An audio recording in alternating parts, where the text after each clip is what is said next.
Welcome back to Jessica and Pilates. Today I'm here again with Ryan Christopherson from the PSIA national team. And we're going through our ski training program. So today is day 3. Day 1 we went over strength training, day 2 over mobility and flexibility. And so today we're gonna focus on release work.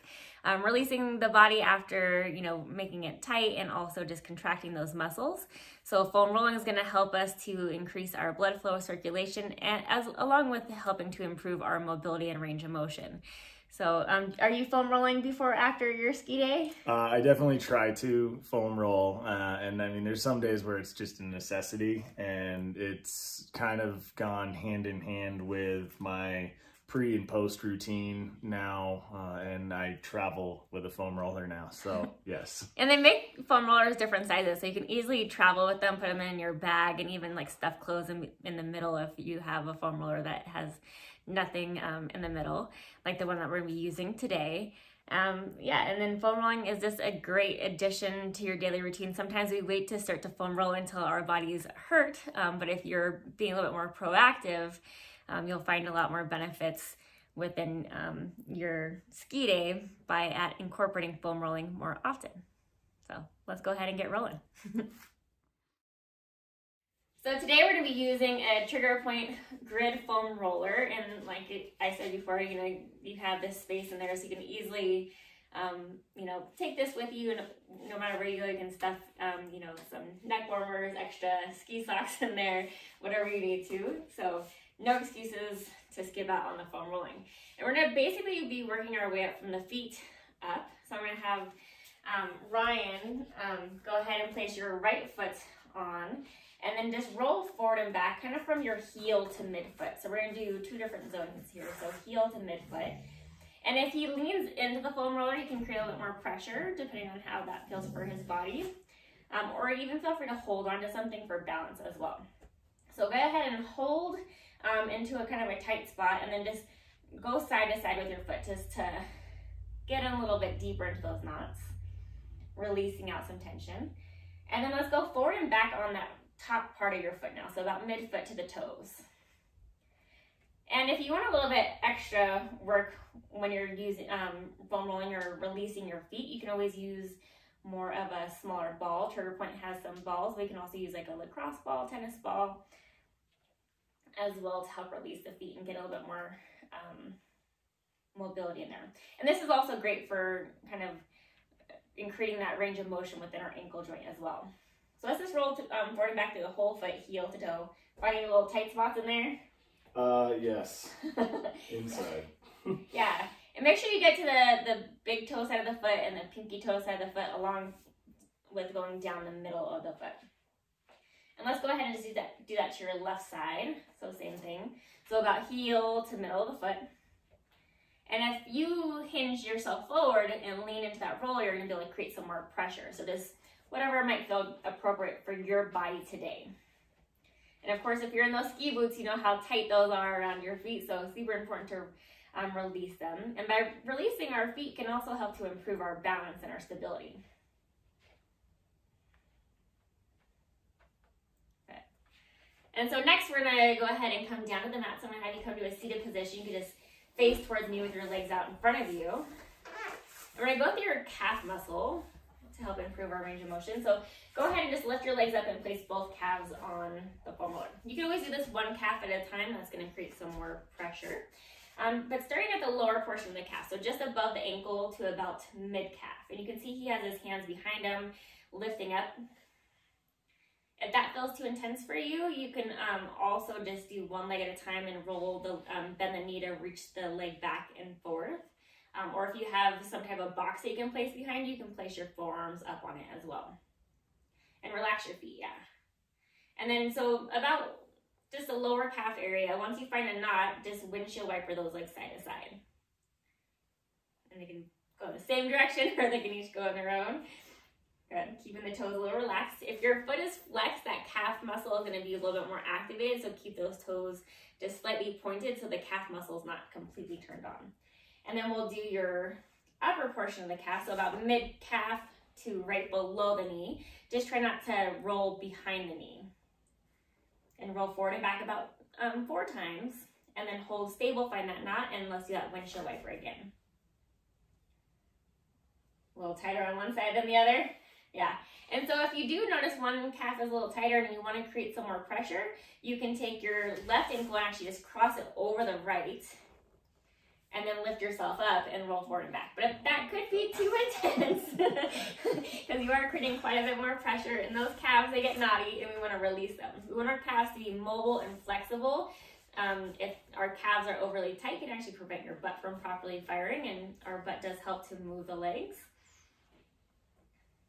And that calf muscle controls that mobility at the ankle joint. So let's go ahead, and next we're going to move on to your anterior tibialis, so the front of the shin. So I'm going to have you come to a kneeling position facing towards the roller. And then take your hands on the floor in front of the roller. And you can do this one leg at a time, a little bit nicer. We want to go to the side of the shin bone. So if you're on your left shin, it's going to be the outer side, the pinky toe side of your shin bone. And we'll start at the lower portion of the, right above the ankle, and then roll up about midway and then back down. So the side of the shin bone, pinky toe side of the shin bone, rolling forward and back. And that's going to also help to improve that range of motion with our ankle. Great way to improve our skiing and walking or running as well. And then do the upper portion about mid to right below the knee. And if you do find any tight spots throughout this, you can always just hold there and just go side to side within that shin area. And you're essentially planking, so make sure to keep that core a little active. Stay lifted out of those armpits, this to protect the body. But focus on your breath. So finding that deep inhale, deep full exhale as you're releasing out our muscles.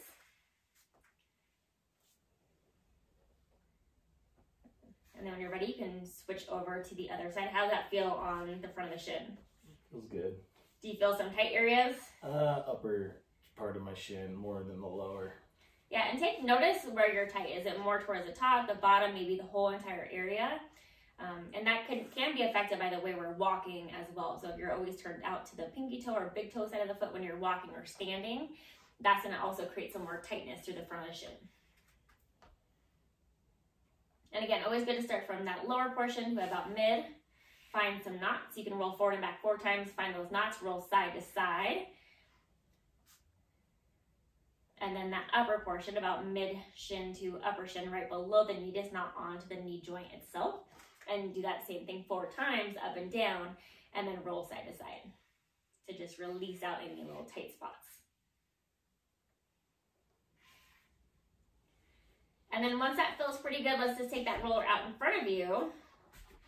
And let's bring that roller onto your quads. So starting right above the knees, and then you're going to come down onto your forearms. Good.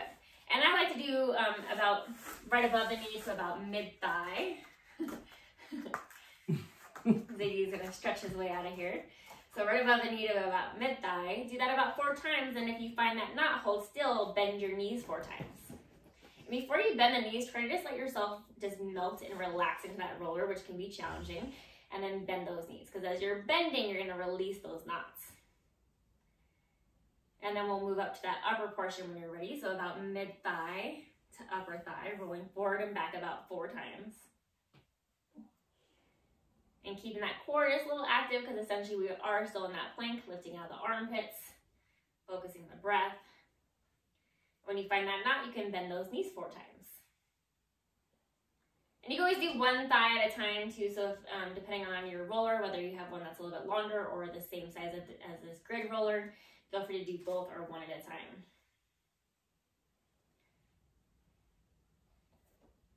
And I always like to end by just rolling up and down the full quad a couple times just to release out the work. And then we'll move on to your VMO. So the VMO is the inner part of the quad muscle. So you're gonna still stay down on your belly. So lay flat on your belly, holding onto that roller. And then bend your knee, your right knee off to your right side. Yep, but stay flat on your belly. You're gonna place that roller, yep, there you go. And so kind of towards the knee area, mid-thigh. And to do this one, you're just gonna let your hips roll back and forth. So you're gonna bring your hips back towards me, and then let your hips come towards the mat. So just lifting the hips up and back down to roll into the inner portion of the quad muscle. So again, if you're laying on the floor, that roller is just going to be straight up and down. And if you find a knot, you're going to hold there, and you're just going to rotate your femur, your leg bone, so your ankle comes towards the sky. So rotate and then back to center. How's that feel on the inner portion of the thigh? I need to do it more. Yeah, this is generally an area that we're very tight, and it can start to lead to knee pain, so a great area to release, especially after a long day of skiing. Or if you do this prior to skiing, you might find that your range of motion is a little bit better during the ski day. Or maybe your joints feel a little bit more prepared for the movement. Good. And then you can go ahead and, when you're ready, switching sides.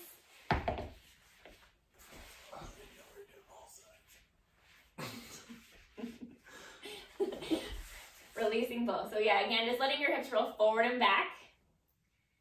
Doing that a couple times, and then hold the leg stable and do that rotation of the femur within the hip socket, reaching your ankle to the sky to release it. And then you can just do one more time, rolling forward and back. And then I'll have you lay on your back after this one. Good.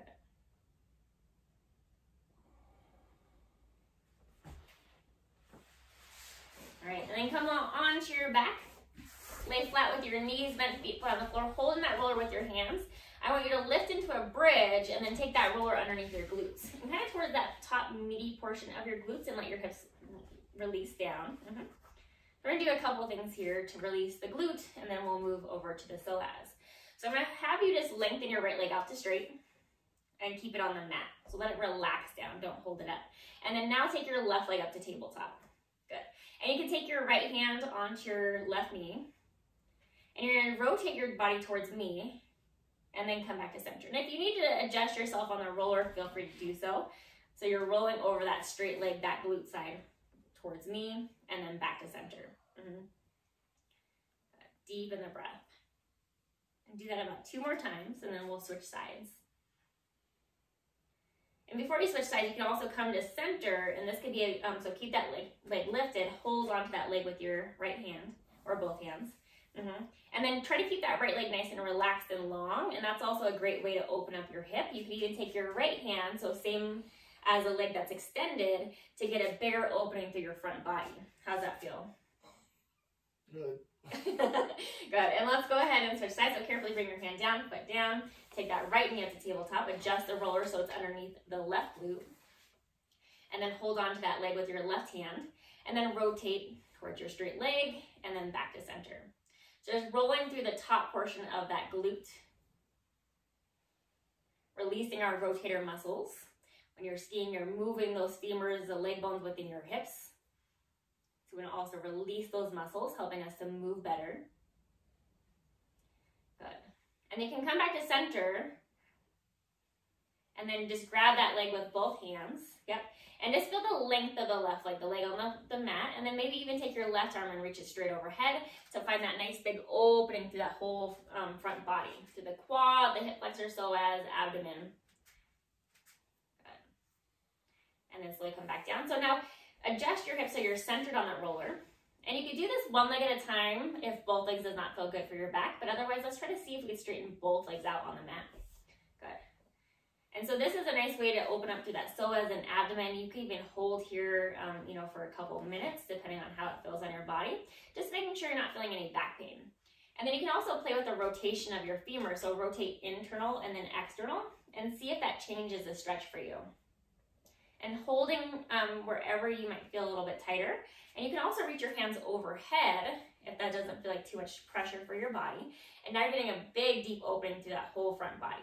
And deep inhale and deep exhale. And quite often when we're skiing, remember, we're flexed forward at our hips and our knees. So this is a nice way to open up the whole body. But if it does feel too intense, you can always bring the hands down or just bend one knee in instead of having them both out. So let's just take one more big inhale. And as you exhale, bring in those legs back in. Good. And then go ahead and lift your hips and take the roller out from underneath your hips. And let's come to a seated position. And then we're going to place the foam roller underneath your thoracic spine. So kind of about mid-shoulder blade area. So if you reach your hands back behind you with the roller, it should be pretty close to being where it needs to be as you come back. But hold your head with your hands, bend your knees. Good. And now just extend yourself back, look behind you, and then flex and crunch yourself forward. So as you go back, think about opening up at the ribs, deep inhale. And then as you exhale, come forward and narrow that rib cage back in. So inhale, open the rib cage, and then exhale, close the rib cage. And pretty close to just being right there about mid shoulder blade area. You can do this in a few different spots on the shoulder blade. Good. But it's working on our thoracic mobility, so making sure that, we're not always rounded forward in skiing, that we can also find length in our spine still.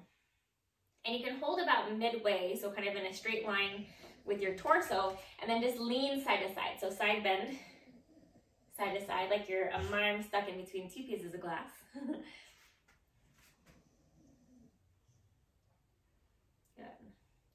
And then moving the roller just a little bit higher, so just coming up and then doing the same exact thing. So extend back and crunch forward. Extend back and crunch forward. Supporting the head with your hands, making sure you're not just leaving your head hanging out back there.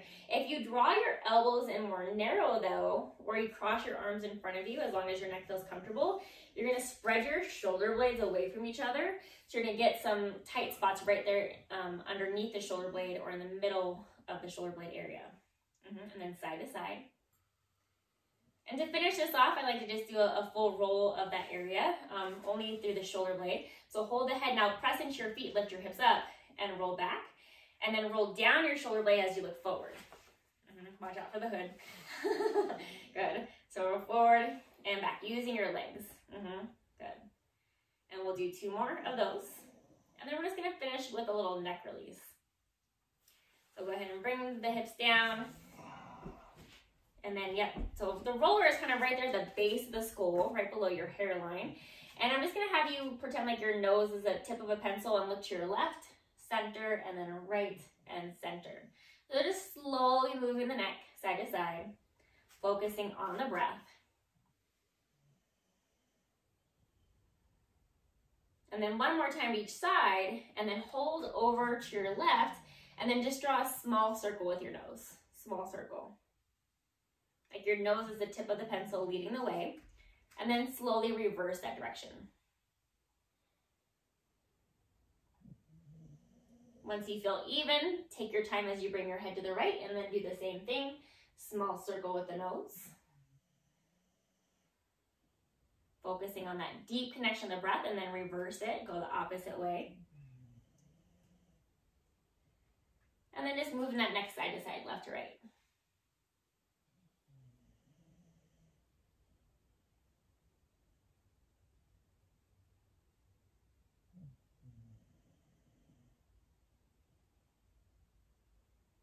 Good. And then take your time. You can take that roller out from underneath your neck, let your head lay flat on the mat. And it's a good way to check in, just to lay flat on the mat and see how you feel before you do this series compared to how you feel after, and take notice if you feel a little lighter on the mat, if your neck feels more released. A couple other good areas to do in combination with this would be to release your hamstrings and your IT band to kind of get that full body release. So we'll just go do a brief demo of those really quick. So just come up to upright, sit on your, you're gonna sit on the roller with your butt and legs out in front of you, and then hands back at your side. And then just roll to the bottom portion of the glute, so you come onto the hamstring, and then roll forward and back. Kind of like we did the quads earlier. So this would be another great addition for the hamstring release, keeping the feet relaxed, so you're not flexing and engaging the muscle. And let's show that IT band release as well. And so with the IT band, you actually don't need to be directly on the side of the thigh. You could actually be just slightly in front of the IT band, and that's going to help to release it away from the hamstring. And so you can keep your leg just bent like he has right now, or you can actually place your foot flat on the mat. That we can press into that foot to alleviate pressure. And usually I like to start right above the knee, rolling about mid-thigh back down, mid-thigh back down, and then moving my way from mid-thigh towards the hip, mid-thigh towards the hip. And for this one, if you want to do that deeper release, find that knot, hold it, and then bend the knee. And for most of these moves, all you have to do is roll forward and back 4 times, do that release for 4, and maybe one more roll forward and back for 4, and you're good. So you don't need to spend a ton of time in any of these spots. I know sometimes we like to, But you don't want to be on that roller so long that you start to cause bruising in your bodies. So sometimes less is more. How does your body feel after that? Feels better. Awesome. Yeah, so that's just a nice way to roll your body, head to, or yep, basically foot up, working that whole body. Yeah, and thanks for joining us for today's release work. Thank you for joining us for today's release work. I hope you had a rolling good time today. So a good thing to do is just basically start at your feet and work your way up. We did the IT band and hamstring just at the end, just to show you a couple bonus moves to add into the routine. But along with just rolling your feet, doing that anterior tibialis, the front of your shin, working your way up towards the quad, also the inner quad, so the inner thigh. Then after that, a nice thing to do would be to do the hamstring and the IT band if you have time. And then also just moving towards that glute release and opening up through the front of the hips, that psoas release, working through the thoracic spine, doing that upper back roll, and then the neck roll at the end. And you just release the full body. So how do you feel from before compared to after doing that release series? I definitely feel looser.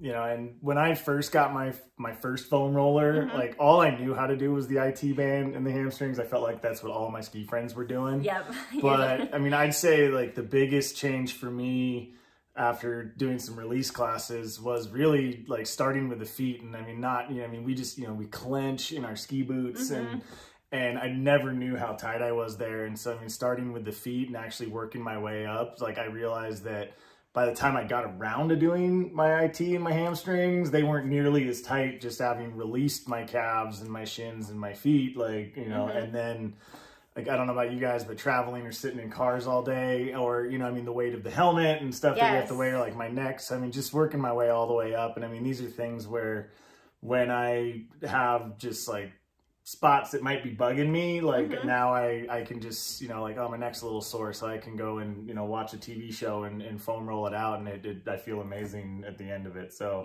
I mean, also being able to pick and choose like little bits of body parts, but Yeah, and the series that we did today is great just for your mobility and range of motion. But if you do this prior to your skiing day, again, you might find that you actually have a better day on the mountain and maybe feel like you can move better. And if you do it at the end of the day, you're doing that release work. So you might not feel as tight and as stiff and sore the next day when you get up to go skiing again. Just in case you're skiing every day, right? Take advantage of those snow days. But yeah, starting with your feet, that's your base of support. And even when you're skiing, that's your base of support and you're attached to skis. So we want to make sure those feet, ankles, and the whole entire body should be moving as it is. So I'm going to also attach another link to another foam rolling workout that I have here on my YouTube channel. So go ahead and check that out as well. But otherwise, hit that subscribe button and, continue to check back in for more skiing and Pilates videos to keep your whole body nice and healthy and mobile. Yeah. And thank you again to Ryan Christopherson for joining me here from the PSIA national team to help you guys improve your skiing season this year. Any other thoughts that you'd like to add, or? No, I mean, just it needs to become part of your everyday. It's not just strengthening, it's not just stretching, it's not just releasing. I mean, it just, and what I guess, so I will say that as I've gotten used to this and good at it and repetition, it doesn't take that long. Like it really doesn't. I mean, just 10 minutes in the morning, and if it's a tough snow day, maybe 20 minutes. But like it really, like, just the more you do it, like it doesn't take that much time. So I mean, don't not do it. So go back through this 3-day series, watch day 1, day 2, and then come back here for day 3 to release your body. And we will see you back soon. Have a great day.